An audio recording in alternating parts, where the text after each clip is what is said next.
Hello everyone, this is Sophie Ahmed Khan. Welcome to my YouTube Education Hunt channel. I hope children आपको काफ़ी ज़्यादा video clearly समझ आ रही होंगी जो मैंने पोस्ट की है. Please listen it very carefully. Today I am going to explaining chapter 5 of history, unit number 6, the changing times, and the lesson name is the revolt of 1857. Children ये lesson तो काफ़ी ज़्यादा इंटरेस्टिंग होने वाला है, so please listen it very carefully. Okay, इस lesson में हम जो है 1857 जो रिवोल्ट हुआ था हम उसके बारे में डिटेल में जानेंगे. ठीक है, let's start the lesson. By the middle of the 19th century में क्या हुआ था, ब्रिटिशर्स ने अपनी खुद की मेन पॉलिटिकल पावर इंडिया में स्टेब्लिश कर ली थी. उन्होंने इंडिया के ज़्यादा से ज़्यादा हिस्सा अपने डायरेक्टली कंट्रोल कर लिया था अपने अंडर में. इवन जो एरियाज़ इंडियन प्रिंसेस के थ्रू रूल किए जाते थे उनको भी गलत वे में इनडायरेक्टली कंट्रोल कर लिया था. ठीक है, गलत तरीके से. तो क्या हुआ, जो इंडियन रूलर्स थे उन्होंने ये एक्नॉलेज किया, ये समझा कि ब्रिटिश की सुपरमेसी जो पावर है वो बहुत ज़्यादा बढ़ चुकी है. ओके, उसी समय जो मुग़ल एम्पायर था वो केवल अपने नाम से ही जाना जाता था. मुग़ल की जो भी टेरिटरी, जो भी पावर थी वो पूरी तरह से ख़त्म हो चुकी थी. वो सिर्फ नाम के लिए मुग़ल एम्पायर रह गया था. When does a revolt occur? Revolt कैसे अकर हुआ था? लोगों के बीच में उन्होंने अपनी फीलिंग एक्सप्रेस की. रिसेंटमेंट मीन्स होता है किसी के खिलाफ कुछ एक्सप्रेस करना, अगेंस्ट फीलिंग जताना. ठीक है, against the authorities in a number of ways. जो अथॉरिटीज़ थी उनके लिए नंबर ऑफ वेज में अपनी फीलिंग को एक्सप्रेस किया. उन्हीं में से कोई पर्सन थे जिन्होंने ये रिवोल्ट ऑफ 1857 लॉन्च किया था. यूजली पीपल ये चाहते थे कि रिवोल्ट जो है रिसॉर्ट हो जाए. ठीक है, लेकिन लोग ये भी मानने लगे थे कि ये जो रिवोल्ट है वो ज़्यादा समय तक पॉसिबल नहीं हो पाएगा चलाना, क्योंकि सिचुएशन उस समय जो थी वो बहुत ज़्यादा क्रिटिकल थी. अगर इस रिवोल्ट को उनको सक्सेसफुल करना था तो उनको ज़रूरत थी पॉपुलर लीडर की, जो कि उस सिचुएशन से डील कर सकें. जो समय हालात थे लोगों को मोबिलाइज कर सकें, इकट्ठा कर सकें, उनको चेरिश करें, कमांड करें, रिस्पेक्ट करें, ताकि वो रिवोल्ट में उनका साथ दें. ठीक है, more over the revolt also need a strong ideological base with a popular appeal. लोगों को आइडियोलॉजिकल बेस की भी ज़रूरत थी, एक पॉपुलर अपील की. आइडियोलॉजिकल बेस क्या होता है, एक पर्टेनिंग बॉडी होती है, जैसे कि मीनिंग में बताया हुआ है. बॉडी ऑफ आइडियाज़ होते हैं जो कि रिफ्लेक्ट करते हैं बिलीफ, दैट मीन्स के विश्वास, लोगों का इंटरेस्ट ग्रुप में आने का, और एक पॉलिटिकल एक्शन के लिए पूछना कि वो आगे के समय में अगर रिवोल्ट में उनको लड़ाई की या किसी भी चीज़ की ज़रूरत होगी, कोई भी पॉलिटिकल एक्शन लेने की, तो वो उनका साथ देंगे या नहीं देंगे. ये होता है ideological base. Causes of the revolt क्या हैं, कि रिवोल्ट किन कारणों से शुरू किया गया था. बहुत सारे रीजंस हैं जो कि हम इसी लेसन में पढ़ेंगे, जानेंगे. पहला आता है social and religious causes. Social और रिलीजियस फैक्टर जो था उस समय काफ़ी ज़्यादा ब्रिटिशर्स के काम आ रहा था, और जो लोग थे उनके बीच में अनईजीनेस मीन्स होता है बेचैनी पैदा कर रहा था, क्योंकि सम ऑफ द न्यू रूल्स जो थे वायलेट किए जा रहे थे, और रिलीजियस सेंसिबिलिटीज़ या लोगों का जो विश्वास था उसको पूरी तरह से उनका उल्लंघन किया जा रहा था, गलत यूज़ किया जा रहा था. तो इसने काफ़ी ज़्यादा इम्पॉर्टेंट रोल प्ले किया जो उस समय का एटमॉस्फेयर था, जो हालात थे. फर्स्ट पॉइंट आता है सोशल और रिलीजियस कॉजेज़ को लेकर. पहला है फियर्स जो था regarding mass conversion to Christianity. Britishers की ये पॉलिसी थी, उन्होंने एक पॉलिसी क्रिएट करी कि लोगों के अंदर डर पैदा किया अपने धर्म को लेकर कि उनका जो धर्म है वो डेंजर में है. अब क्रिश्चियन मिशनरीज जो थी, जो क्रिश्चियनिटी वाले लोग थे, उनकी क्या एक्टिविटी थी कि लोगों को ये विश्वास दिलाना था कि वो अपना धर्म क्रिश्चियनिटी में कन्वर्ट कर लें. तो डायरेक्टली ये है पॉइंट कि लोगों को उनको कहा जा रहा था कि वो अपना धर्म जो है कन्वर्ट कर लें क्रिश्चियनिटी में, अपना धर्म छोड़ के. सेकंड है लॉज जो थे वो लोगों के रिलीजन और कस्टम्स में इंटरफेयर कर रहे थे. कस्टम मीन्स होते हैं उनके रीत रिवाज. एक्ट ऑफ 1850 हुआ जिसमें हिंदू लॉ ऑफ प्रॉपर्टी में चेंज लाया गया. इसमें ये इनेबल किया गया कि the convert from Hinduism to inherit the property of his father. Hinduism जो उनका धर्म था उनको वो छोड़ना पड़ेगा, नहीं तो वो उनकी जो फादर की प्रॉपर्टी है वो अपने कब्जे में कर लेंगे। अगर वो ऐसा नहीं करते हैं, अगर वो अपना धर्म चाहते हैं सेफ, तो उनको प्रॉपर्टी हमें सौंपनी होगी। ठीक है, अगर वो प्रॉपर्टी नहीं सौंपते हैं तो उनको अपना हिंदुज़म जो धर्म है वो क्या करना पड़ेगा, गिव अप करना पड़ेगा, छोड़ना पड़ेगा और क्रिश्चियनिटी में कन्वर्ट होना पड़ेगा। Responses to reform. ब्रिटिशर्स ने अब ये बिलीव कराया कि इंडियन सोसाइटी को रिफॉर्म करते हैं, लॉज पास करवाए कि जो सती प्रथा थी उसको ख़त्म किया जाए और जो विडोज़ हैं उनको इनकरेज किया जाए कि ताकि उनकी दोबारा शादी हो सके, रीमैरिज हो सके उनकी। जो मैनी इंडियंस थे उन्होंने ये फील किया कि ब्रिटिशर्स जो हैं वो उनके सोशल कस्टम, उनके रीति रिवाज और जो उनका ट्रेडिशनल वे ऑफ लाइफ है उसको डिस्ट्रॉय कर रहे हैं। उसी वे में क्या हुआ, रेलवे और टेलीग्राफ का इंट्रोड्यूस हुआ, लेकिन अब उस समय जो हालात थे वो तो ये हो रहे थे कि जो सोशल ऑर्डर कास्ट थे, रूल्स थे उसके, वो तोड़े जा रहे थे, ब्रेक किए जा रहे थे। तो ज़्यादातर इन दोनों चीज़ों पे ध्यान नहीं दे पाए। इनडिग्निटीज होल्ड एट इंडियंस। अब लोगों के डिग्निटीज पे बात आ गई थी, लोगों के बीच में और ज़्यादा क्या हुआ, गुस्सा पैदा हो गया, अगेंस्ट फीलिंग आ गई ब्रिटिशर्स के लिए, क्योंकि वो लोग इंडियंस को इल ट्रीटमेंट कर रहे थे। इंग्लिश मैन जो थे इंडिया में उनको वो लोग इंसल्ट कर रहे थे, ह्यूमिलेट कर रहे थे, इवन इंडियंस को मार भी देते थे। और every native was suppose to salute all English man in the street. Native कौन होता है, वो होता है जो पर्सन जहाँ का रहने वाला है और जहाँ उसका जन्म हुआ है उसको नेटिव कहते हैं। सब लोग ये सपोज कर रहे थे कि अब तो इनको सैल्यूट करना चाहिए इन इंग्लिश मैन को जो स्ट्रीट में रह रहे हैं, ठीक है, जो लोगों का इतना बुरा हाल कर रहे हैं, ठीक है, कि उनको कुछ कहा भी नहीं जा सकता है कि इससे अच्छा इनको सैल्यूट ही कर लो। नेक्स्ट आता है apprehension regarding English education. Christian missionaries ने अब क्या सोचा कि नंबर ऑफ स्कूल जो है ब्रिटिश इंडिया में स्टेब्लिश्ड करे जाएं। ठीक है, अब इंडियंस के डर में उनके मन में ये डर पैदा कर दिया था ब्रिटिशर्स ने कि उनका ये ऑब्जेक्टिव था कि जो प्रमोशन है लिटरेचर और साइंस का, ये जो नए सब्जेक्ट थे उस टाइम इनका प्रमोशन होने वाला था। तो उन्होंने कहा कि इनका हम प्रमोशन रोक देंगे अगर तुम लोग क्रिश्चियनिटी में कन्वर्ट नहीं होते हो, अगर हो जाओगे तो हम इनका प्रमोशन नहीं रोकेंगे। तो हर तरह से यही कोशिश करी थी ब्रिटिशर्स ने कि ताकि लोग अपना धर्म छोड़ के क्रिश्चियनिटी में कन्वर्ट हो जाएं, वो क्रिश्चियन बन जाएं। नेक्स्ट आता है दूसरा कॉज है इकोनॉमिक कॉजेज। इकोनॉमिक पॉलिसीज जो थी ब्रिटिशर्स की वो इंडियंस के फेवर में नहीं थी। इन पॉलिसीज ने लोगों के बीच में काफ़ी बड़ा वाइड स्प्रेड डिस्ट्रेस पैदा किया, जिससे बहुत सारी सेक्शन ऑफ सोसाइटीज़ अफेक्ट हुए। सेक्शन ऑफ सोसाइटीज़ क्या आ जाती हैं, फार्मर्स आ जाते हैं, क्राफ्टमैन आ जाते हैं, आर्टिसंस आ जाते हैं, ठीक है, म्यूजिशियंस आ जाते हैं, प्राइस्ट, पोइट, ये सारे लोग आ जाते हैं। फर्स्ट पॉइंट दिया हुआ है कि जो फार्मर्स थे उन्होंने सबसे ज़्यादा सफ़र किया था किस चीज़ को लेके, उनके ऊपर हाई रेवेन्यू इम्पोज कर दिया था, थोप दिया था ब्रिटिशर्स ने। कहा गया था कि जो तुम खेती करते हो उस खेती का जो भी पैसा आएगा उसका ज़्यादा से ज़्यादा लार्ज पोर्शन तुम्हें हमें देना होगा, ठीक है, रेवेन्यू का।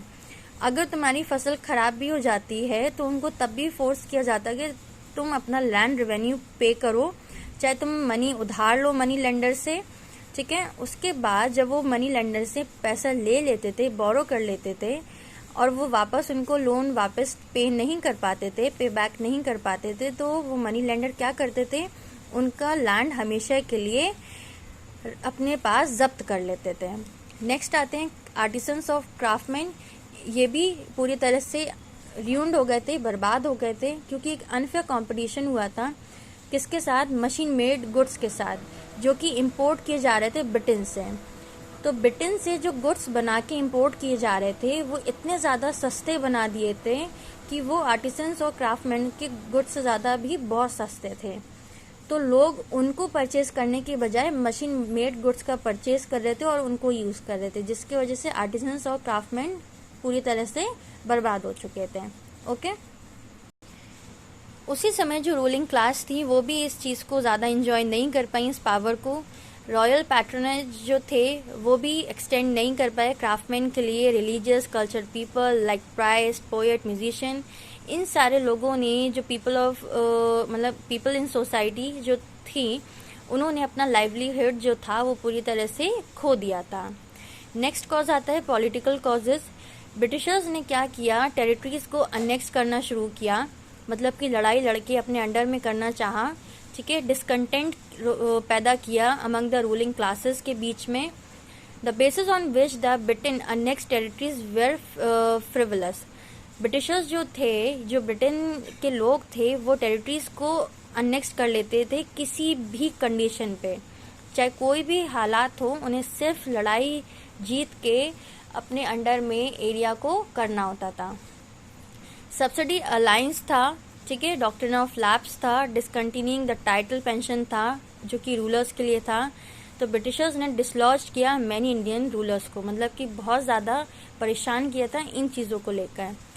सब्सिडरी अलायंस भी एक चीज़ थी, ठीक है, जो फॉर्म की गई थी। डॉक्ट्रिन ऑफ लैप्स था, जो कि क्या था कि मैं आपको बताती हूँ डिटेल में, okay.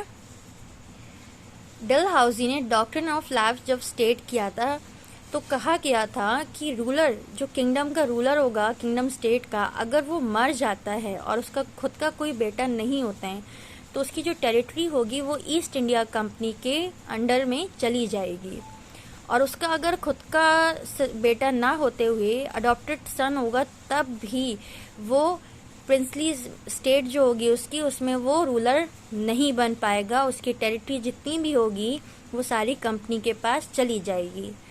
Abolition of pension titles क्या था, डलहाउजी ने यह अबॉलिश कर दिया था कि जो पेंशन और टाइटल्स मिलते थे रूलर्स को, वो अबॉलिश कर दिए थे, ख़त्म कर दिए थे। क्यों कर दिए थे, अगर रूलर के पास उसका खुद का बेटा या बेटी नहीं होगी खुद का, ठीक है, तो वो जो प्रॉपर्टी होगी उसकी या फिर उसकी जो पेंशन टाइटल्स होंगी वो उसको नहीं दिए जाएंगे, और अडॉप्टेड सन होगा तब भी नहीं दिए जाएंगे। अगर उसका खुद का बेटा होगा तो उसे पेंशन और टाइटल दोनों रिसीव करने की पूरी फ्रीडम थी, ओके। ये था डॉक्ट्रिन ऑफ लैप्स और दूसरा था abolition of pension and titles. इस तरह से लोगों के बीच में बहुत ज़्यादा प्रॉब्लम्स क्रिएट हो गई थी, क्योंकि ये सारी चीज़ें उन्होंने करी थी ब्रिटिशर्स ने कि अगर तुम्हारा खुद का बेटा नहीं होगा तो भी तुम्हारी टेरिटरी हमारे अंडर में आ जाएगी, तुम्हारा राज्य जितनी भी प्रॉपर्टी होगी, अगर तुम्हारा अडॉप्टेड सन होगा तब भी वो प्रिंसली स्टेट का रूलर नहीं बन पाएगा। इसी तरह से रानी लक्ष्मीबाई थी जो कि झांसी से थी, ठीक है, झांसी की रूलर थी। एंड नाना साहिब जो थे उनके अडॉप्टेड सन थे पेशवा बाजीराव टू के, जो कि उस समय विक्टिम थे डॉक्ट्रिन ऑफ लैप्स के, क्योंकि उनके साथ यही घटना हुई थी। ब्रिटिश जो थे वो ऑनर नहीं करते थे किसी भी ट्रीटी को, किसी भी सब्सिडरी अलायंस को, वो सिर्फ जो उनके मन में आता था वो काम किया करते थे। उसी समय उन्होंने अवध को अनेक्स कर लिया। The excuse of Malad administration even though Nawab Wajid Ali Shah the Nawab of Awadh, जो कि ब्रिटिशर्स के लिए काफ़ी ज़्यादा लॉयल थे, ठीक है। अब जो लॉयल थे उनको भी नहीं छोड़ा, उनकी भी जो टेरिटरी थी वो भी अपने अंडर में ले ली, ठीक है। मुगल एम्पायर बहादुर शाह जफर जो थे उन्होंने ये क्लियरली अनाउंस कर दिया था कि जो उनके सक्सेसर्स हैं उनको कोई टाइटल, कोई पेंशन नहीं चाहिए, ठीक है, वो ये सारी चीज़ें अबंडन कर देंगे रेड फोर्ट से। तो इसकी वजह से क्या हुआ कि रिसेंटमेंट क्रिएट हुआ लोगों के बीच में। Middle of the 19th century में इसी वजह से क्या हुआ था कि ब्रिटिशर्स ने ये फ़ायदा उठाया था कि उन्होंने मेन पॉलिटिकल पावर अपनी स्टेब्लिश कर ली थी इंडिया पे, बड़े से बड़ा इंडिया का पार्ट अपने अंडर में कर लिया था। इंडियन प्रिंसेस जो रूल करती थी जिन जगहों पर, वो जगहें अपने अंडर में कर ली थी। तो इसी वजह से इंडियन रूलर्स को अब समझ आ गया था कि इनकी जो पावर है वो बहुत ज़्यादा हाई लेवल हो चुकी है, इनसे नहीं लड़ा जा सकता है, ठीक है। अब आता है इमीडिएट कॉजेज, थर्ड है जो 1856 में एक न्यू टाइप ऑफ राइफल जिसको इनफील्ड राइफल कहा जाता था वो इंट्रोड्यूस्ड हुई थी आर्मी में, ठीक है। Its cartridges had a greased cap, इसका जो कार्टरिज था उसका ग्रीस कैप था, ठीक है, which had to be bitten off before loading, ठीक है, बिटन ऑफ करने के लिए उसको पहले लोड किया जाता था। न्यूज़ ये स्प्रेड हुई थी, एक न्यूज़ उस समय फैली थी कि जो ग्रीस है और जो कार्टिलेजेस में यूज़ किया जा रहा है वो किससे बनाया गया है, फैट ऑफ काउ से और पिग से। तो इसकी वजह से हिंदू और मुस्लिम में एक नया एम्प्रीहेंसिव आया। हिंदू ये कंसिडर कर रहे थे काउ जो है उनका सेक्रेड है, क्योंकि काउ जो होती है वो लोग हिंदू क्या मानते हैं, अपनी गौ माता मानते हैं, तो ये उनका बीफ यूज़ नहीं कर सकते हैं। और मुस्लिम ये कंसिडर कर रहे थे कि पिग्स बहुत ज़्यादा डर्टी होते हैं, उनका तो पोर्क भी नहीं ईट किया जाता है। ब्रिटिशर्स ने ये फील किया कि जो ब्रिटिशर्स हैं वो ये लोगों ने फिर ये फील किया कि ब्रिटिशर्स जो हैं वो उनके रिलीजियस सेंटिमेंट की इंसल्ट कर रहे हैं, ठीक है। This prove to be the main and immediate cause of the revolt of 1857। इस मेन इमीडिएट कॉज ने ये प्रूव कर दिया था कि रिवोल्ट 1857 होना बहुत ज्यादा जरूरी हो गया है। अब आता है outbreak of the revolt. Revolt कब आउटब्रेक हुआ? रिवोल्ट स्टार्ट हुआ था बैरकपुर से 29 मार्च 1857 में। यंग सोल्जर थे मंगल पांडे, जिन्होंने ऑफिसर्स पे अटैक किया था और after refusing to use the new Enfield pattern rifle and he was executed. उन्होंने ये रिफ्यूज कर दिया था कि वो जो न्यू एनफील्ड पैटर्न राइफल है वो उसका यूज नहीं करेंगे, ठीक है। वो एग्जीक्यूट कर गए। उन्होंने उनका जो इलाका था या ब्रिटिशर्स के साथ जो थे उन्होंने उनका साथ छोड़ दिया था। This showed that sepoys were prepare to defy orders and even face that rather than use the rifle. अब सिपॉयज ने ये प्रिपेयर किया कि डेफी के ऑर्डर्स मिले और लोगों को तो अब डेथ फेस करना पड़ेगी, क्योंकि वो राइफल यूज नहीं कर रहे हैं। राइफल यूज करें या अपनी फिर जान बचा लें। अगर राइफल यूज नहीं करेंगे तो उनकी जान तो अब जाएगी जरूर। और 9 मई में 1857 में 85 सोल्जर जो थे 3rd कैवलरी से, तो at Meerut refuse to obey the British officers. उन्होंने ब्रिटिश ऑफिसर्स का जो ऑर्डर था उसको रिफ्यूज कर दिया था। ये जो सोल्जर थे उनको डिसमिस कर दिया गया सर्विस से और उनको सेंटेंस, मतलब कि उनको सजा दी कि उनको 10 साल तक जेल में रहना पड़ेगा, क्योंकि उन्होंने क्या किया था, जो राइफल थी उसका यूज करने से मना कर दिया था। इस इंसिडेंट से क्या हुआ, स्पार्क्ड ऑफ हुआ जर्नल म्यूटिनी जो थे among the sepoys at Meerut. On 10 मई में ये जो रिबेल सोल्जर्स थे उन्होंने क्या किया, ब्रिटिशर्स के जो ऑफिसर्स थे उनको मार दिया and release there imprisoned comrades. जो उनके लोग थे उनको क्या किया, इम्प्रिजन कर दिया, ठीक है, जेल से बाहर निकाल लिया था, ठीक है। नेक्स्ट आता है, उन्होंने उनकी सारी गन्स, एम्यूनिशन, सारी चीजें, सेट फायर सब कैप्चर कर लिया, ठीक है। फायर सेट किया बिल्डिंग पे, उनकी जो प्रॉपर्टीज थी ब्रिटिशर्स की, और अपना खुद का ही फ्लैग रिवोल्ट का क्या किया, रेस्ट किया। यहां से हुई थी रिवोल्ट ऑफ 1857 की शुरुआत, ओके। नेक्स्ट आता है the soldiers set of for Delhi. वो लोग दिल्ली से निकले एंड ऑन देयर वे, रास्ते में उन्होंने क्या किया, सारे टेलीग्राफ वायर्स को कट कर दिया था। ऑन 11 मई में जो सिपॉयज थे मेरठ से क्रॉस होके यमुना से निकल के बाय बोट वो रेड फोर्ट की तरफ बढ़े। Hence they were join by the local infantry को उन्होंने वहां पे ज्वाइन किया। रेबल्स जो थे उन्होंने दिल्ली को कैप्चर किया और मुगल रूलर बहादुर शाह II और बहादुर शाह जफर को as the empire of India declare कर दिया था। After agreeing to be their leader, उन्होंने जब अग्री किया बहादुर शाह II ने, तो फिर एक लेटर लिखा to all chief and all rulers of the country to come forward. वो लोग आगे आए और ऑर्गेनाइज करें confederacy of Indian state to fight the British. एक ग्रुप फॉर्म करें कि ताकि इंडियन स्टेट्स के अलग अलग ग्रुप फॉर्म किए जाएं ताकि वो ब्रिटिशर्स से क्या कर सकें, फाइट कर सकें, ओके। नेक्स्ट टॉपिक है एक्सटेंट ऑफ द रिवोल्ट। ये मैं नेक्स्ट वीडियो में नेक्स्ट पार्ट में कंटिन्यू करूंगी। आई होप चिल्ड्रन आपको यहाँ तक ये लेसन क्लियरली समझ आया होगा। Please read this lesson very carefully. If you have any doubt, any queries, you can ask me through my comment section box. Also, please subscribe my channel and share this video and also like it, and please hit the bell icon. Thank you so much.